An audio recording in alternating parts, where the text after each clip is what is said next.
Hey, how's it going? This is Darren Flower from Rock It Up, and right now I'm going to be talking about intervals, specifically using the numbers 1, 3, 5.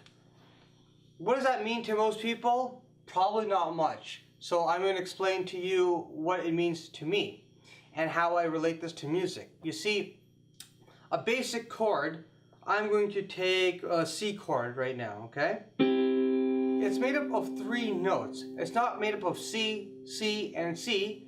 It's actually made up of C, which is the main note, we'll call the 1, and then these 2 other notes that are there to complement the main note, which we'll call 3 and 5. So when I have my main note, my root note, which is a C, played with my major third, my 3, not to be confused with my minor third, which is also a 3. That makes the chord minor, unhappy sounding, so I'll use major. And my 5th, which is my G note. So this C chord, I'm playing a C, an E, and a G. Or, as I explained to students of mine, my 1, my 3, and my 5.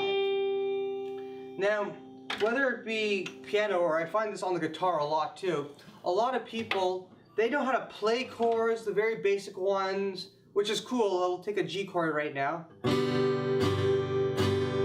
And they know how to play the chord shape, but I don't think a lot of people understand how the chord works, why it works, and I don't think a lot of people think deeply about that, which is okay. I mean, really, you know, you can just learn how to play a couple of chords, learn how to play some of your favorite songs, and that's great.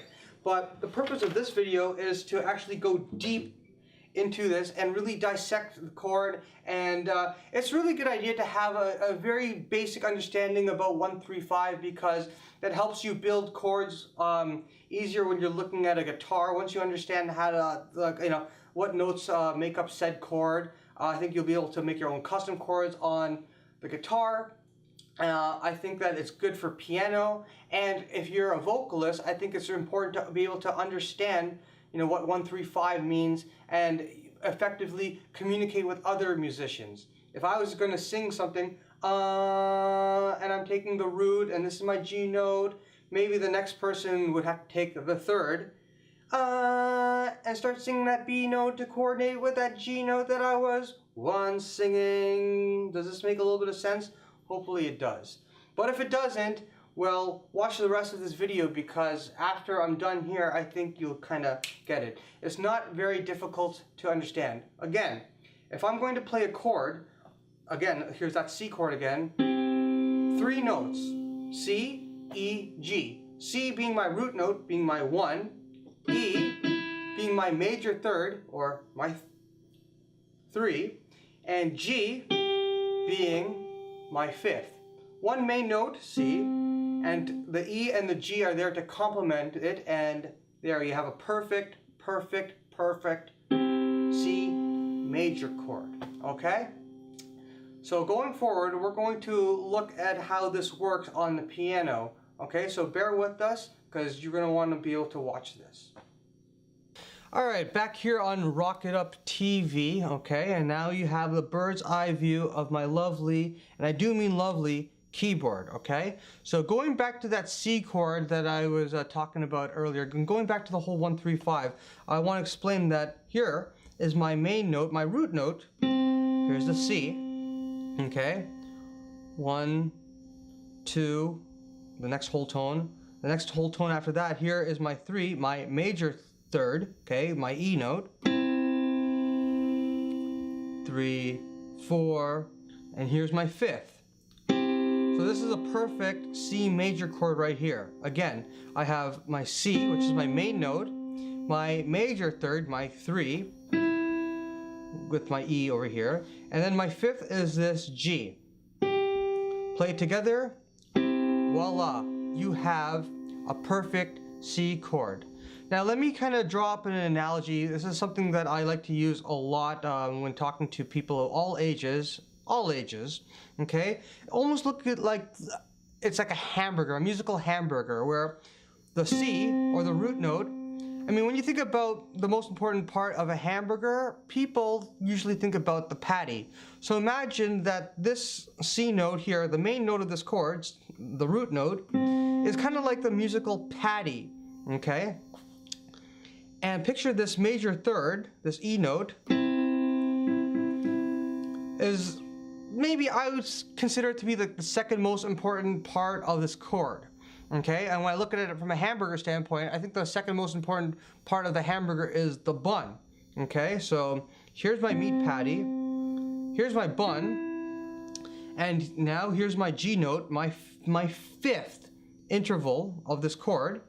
And this is probably the equivalent of the toppings and condiments, you know, your pickle, your slices of tomato, your mustard, ketchup, relish, all that good stuff, okay?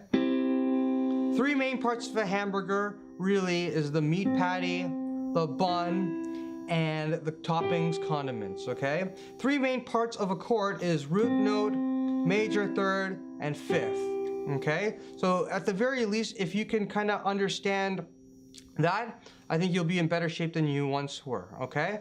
So here's a chord progression that I will play.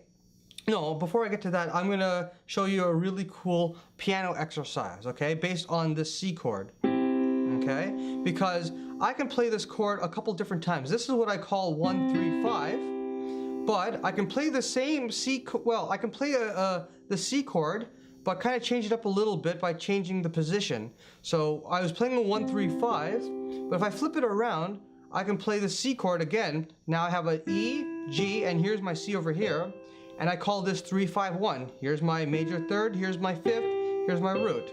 I can flip this chord around one more time to play it like this, where now I have, here's my fifth, my G, here's my root note, my main note, my hamburger patty note in the C, and here is my major third over here. So here's my 1, 3, 5, C, E, G. Here's my 3, 5, 1, E, G, C. And here's my 5, 1, 3, G, C, E. I hope this makes sense to you.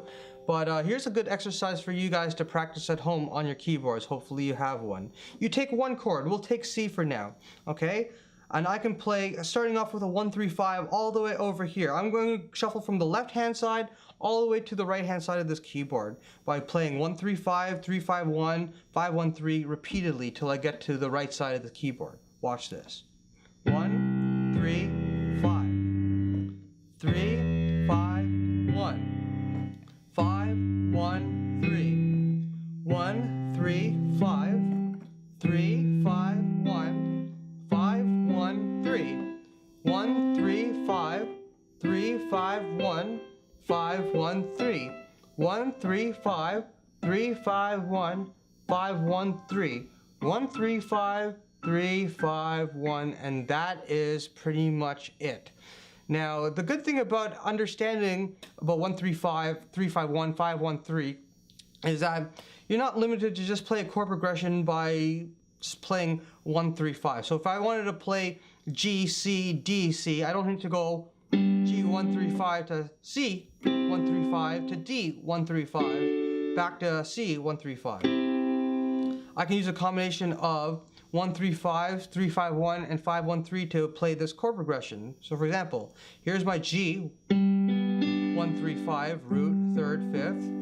But here's a C chord, which is actually my 5, 1, 3. Here's my fifth, here's my root note, here's my third, this is a C chord. And here's my D chord, 3, 5, 1. Okay, here's my F sharp, here's my A, and here's my root note for this D chord all the way over here played with my pinky. So the thing is that when you understand this, that you don't have to do a lot of this jumping around. You can just kind of play with your right hand very tightly. And I just play this chord progression, G, C, D to C, and I kept my right hand very tight. Little to no jumping around as opposed to, which I find to be completely ineffective, okay? So it's a really good idea that you understand, how to build a chord, the anatomy of a chord, because as you can clearly see, you can put this into play a little bit later on as you get a little bit more accomplished as a musician. And it's really that simple. It's not very difficult to understand. Again, this is something that if you put in 10-15 minutes a day over the period of a month's time, I'm sure that you'll get this. Not very difficult to understand. And that's it. This is Darren Flower for Rocket Up TV signing off. Good luck.